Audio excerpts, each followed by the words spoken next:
Hello friend, this is Priya and welcome to my channel learn with us. तो आज के इस वीडियो में हम बात करने वाले हैं कि मध्य प्रदेश एग्ज़ाम में, शिक्षक भर्ती एग्ज़ाम में जो एक बहुत बड़ा चेंजेस हुआ है उसके बारे में आज हम डिस्कस करने वाले हैं कि वो को किस तरह से इफ़ेक्ट करेगा हमारी स्टडी पे और हमारी प्रिपरेशन पे। तो आइए स्टार्ट करते हैं आज के इस वीडियो को। देखिए, ये न्यूज़ तो आप सभी के पास आ गई होगी कि शिक्षक भर्ती का नया पैटर्न जो है मध्य प्रदेश में लागू होने वाला है। अब पात्रता परीक्षा में क्वालिफाई होने के बाद सिलेक्शन टेस्ट भी हमको देना होगा। और ये किस तरह से नियम लागू होगा? जो 2018 में हुई उच्च माध्यमिक शिक्षक पात्रता परीक्षा है और माध्यमिक शिक्षक पात्रता परीक्षा के अलावा जो 2020 में एमपी टेट प्राथमिक शिक्षक पात्रता परीक्षा हुई थी, उसकी वैलिडिटी जो है आजीवन कर दी गई है। मतलब जिन्होंने इसको क्वालिफाई कर लिया है वो अब डायरेक्ट सिलेक्शन एग्ज़ाम में बैठेंगे। लेकिन यहाँ पर भी एक कन्फ्यूज़न जो है बनी हुई है जिसको मैं आगे दूर करूँगी।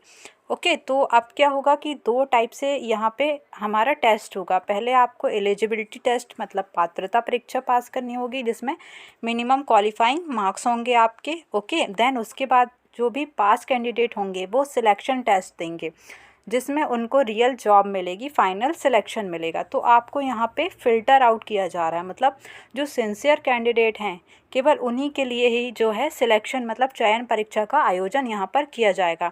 तो जैसे सरकार ने जो है, गवर्नमेंट ने जो हमारी ये चेंज लाया है, तो आपको भी इसमें बहुत ज़्यादा सीरियस होने की ज़रूरत है। आपको भी अच्छे से तैयारी करने की ज़रूरत है क्योंकि अब क्या है, फ़िल्टर आउट किया जा रहा है कैंडिडेट्स को उनके जो है एलिजिबिलिटी के आधार पर। तो आइए बात करते हैं और भी सारे पर्सपेक्ट्स की।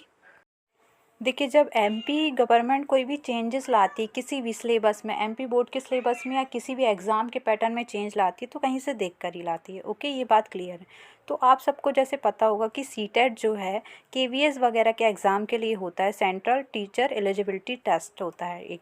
यदि ये आपने पास किया है तो ही आप केवी के जो पीआरटी और टीजीटी लेवल पर एग्ज़ाम दे पाते हैं। यदि आपने पेपर 1 क्वालिफाई किया तो आप पीआरटी दे सकते हैं, और पेपर 2 क्वालिफाई किया है तो टीजीटी दे सकते हैं, या बोथ भी आप क्वालिफाई करते हैं तो पीआरटी और टीजीटी दोनों के लिए एलिजिबल माने जाते हैं।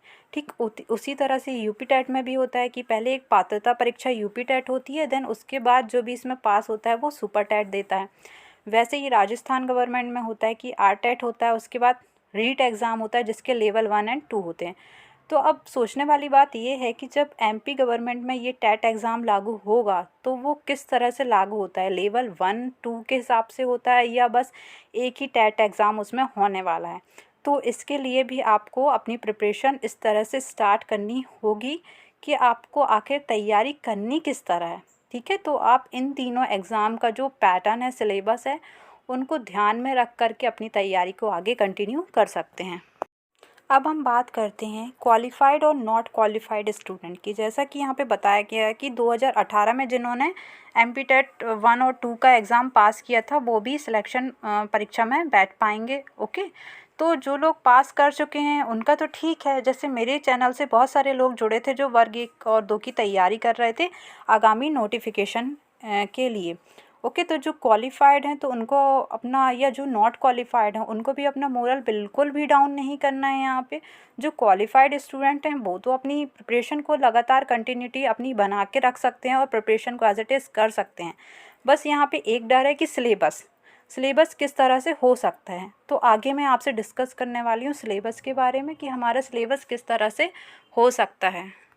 तो जो भी लोग तैयारी कंटिन्यू कर रहे थे वो करते रहिए। ये मत सोचिए कि आप फिर से नोटिफिकेशन का वेट करते हैं कि सिलेबस में क्या चेंजेस होंगे या हमको क्या करने की ज़रूरत है।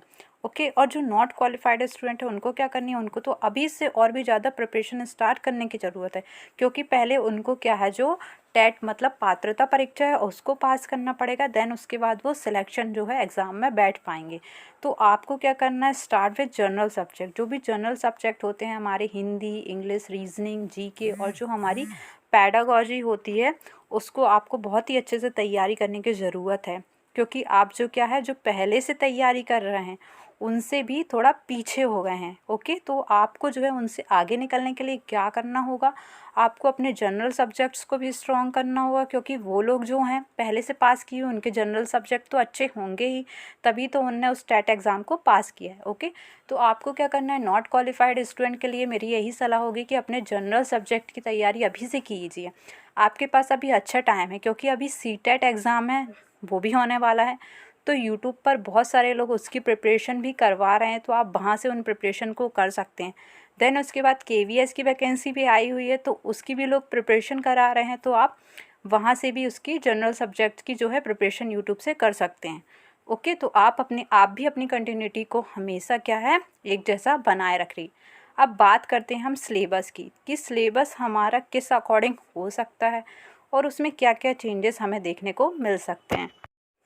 बात करते हैं सिलेबस की। जैसे आप लोग की बहुत सारी क्वेरीज़ रहती हैं कि मैम सिलेबस चेंज होगा या हमारा सिलेबस वैसे ही रहेगा, पुराना सिलेबस रहेगा, या क्या हो सकता है। तो अभी तो फ़िलहाल कुछ नहीं कहा जा सकता कि नोटिफिकेशन आएगा तो हमारा सिलेबस किस अकॉर्डिंग रहेगा। जैसा कि मुझे देखने को मिला है KVS के एग्ज़ाम में, आपने देखा होगा जो भी लोग आप लोग KVS TGT PGT की PRT की तैयारी कर रहे हैं, तो उनको पता होगा कि KVS में किस तरह से सिलेबस जो है थोड़ा बहुत चेंज हुआ है। जैसे उन्होंने पैडागॉजी ना दे करके वहाँ एजुकेशन एंड लीडरशिप करके टॉपिक, जो कि पैडागॉजी में ही टॉपिक हैं हमारे, उनको वहाँ पर डाल दिया और अच्छे खासे उनका मार्क्स का वेटेज दिया है 40 to 60 मार्क्स का। ओके, पहले पैडागॉजी 20 मार्क्स की आती थी। तो आप सिलेबस में कुछ इस तरह से हो सकता है, MP टेट में भी आप जब एग्ज़ाम हो तो सिलेबस में कुछ इस तरह से चेंजेस देख सकते हैं।